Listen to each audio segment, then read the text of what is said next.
আমি মানুষ হিসাবে উত্থান হবে না পতন হবে সেটা সমাজের ইতিহাসের উপর ডিপেন্ড করছে। আমি আমার সোসাইটিতে জন্মের পর কোন চাকরির জন্য অ্যাসপায়ার করব সেটা আমার সোসাইটির উপর ডিপেন্ড করছে। ধরো তোমরা যে সিভিল সার্ভেন্ট হতে চাইছো তার রিজন কি?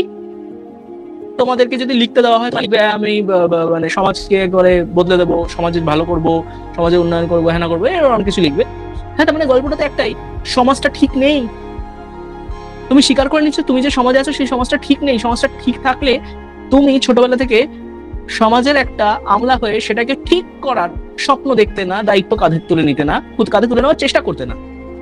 তার মানে তুমিও জানো তোমার আশেপাশে দুর্নীতি আছে, নিয়ম নীতিহীনতা আছে, অবৈধ কারবার আছে, এমন অনেক কিছু আছে যেগুলো তুমি চোখের সামনে আশেপাশে দেখে বড় হয়েছো। পভার্টি আছে, নিরক্ষরতা আছে, বঞ্চনা আছে, অসাম্য আছে, শোষণ আছে। এক্স্যাক্টলি, তোমার সমাজে যদি এগুলো না থাকতো তাহলে তুমি আজ বিসিএস অফিসার হওয়ার স্বপ্ন দেখতে না। বাদ বাকি যে রিজন গুলো আছে যে অফিসার হলে পরে একটা স্পেশাল স্ট্যাটাস পাওয়া যায়, মানুষের সম্মান পাওয়া যায়, এক্স্যাক্টলি তার মানে তোমার সোসাইটিতে সব মানুষ ইকুয়াল সম্মান পায় না, তাই তুমি একটা নির্দিষ্ট চাকরি পেয়ে সেই সম্মানটা পেতে চাইছো। ফ্যাক্ট যে যদি সবকটা মানুষ, সবকটা প্রফেশন, যে ভ্যান চালায়, রিক্সা চালায়, সবাই যদি ইকুয়াল সম্মান পেত, সবাই যদি দুর্নীতি না থাকতো, বঞ্চনা না থাকতো, শোষণ না থাকতো, অসাম্য না থাকতো, তুমি ঘুম থেকে উঠে ভাবতে যে আমি মিউজিশিয়ান হতে চাই, আমি গান বাজতে চাই, আমি আমি আমি আমি কবিতা লিখতে চাই, তুমি আর্টের দিকে যেতে। আর্ট কখন আসে জানো তো?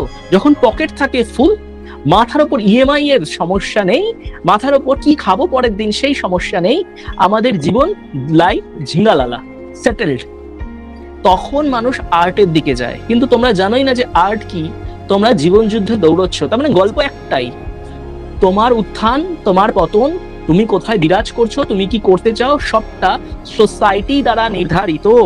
সমাজের ইতিহাসকে বুঝতে হলে সেই সমাজের মানুষকে বোঝো, আর সেই সমাজের মানুষকে বুঝতে হলে সেই সমাজের ইতিহাসকে বোঝো। মানে তুমি একটি নির্দিষ্ট কমিউনিটিকে গালাগাল দিচ্ছ, এই মানুষগুলো ভালো না, ইতিহাস দেখো কি হয়েছে তাদের সাথে, তাদের পূর্ব অভিজ্ঞতা কি, কেন তারা এরকম। ধরো কোথাও একটা গ্রামে দেখছো যে ডাইনি অপবাদে কেউ বা কারা একটা বুড়িকে জ্যান্ত পুড়িয়ে মেরে দিয়েছে, ইতিহাস দেখো। If you want to understand those individuals, study their own history, তাদের যে সোসাইটাল হিস্ট্রি আছে সেটা পড়ো। আবার উল্টোটা, সেই সমাজের ইতিহাস পড়তে চাইছো তুমি, সেই সমাজের মানুষগুলোকে তুমি একটু ভালো করে দেখে নাও, বুঝে নাও, সেই সমাজের ইতিহাস বোঝাটা তোমার কাছে অনেক সোজা হয়ে যাবে।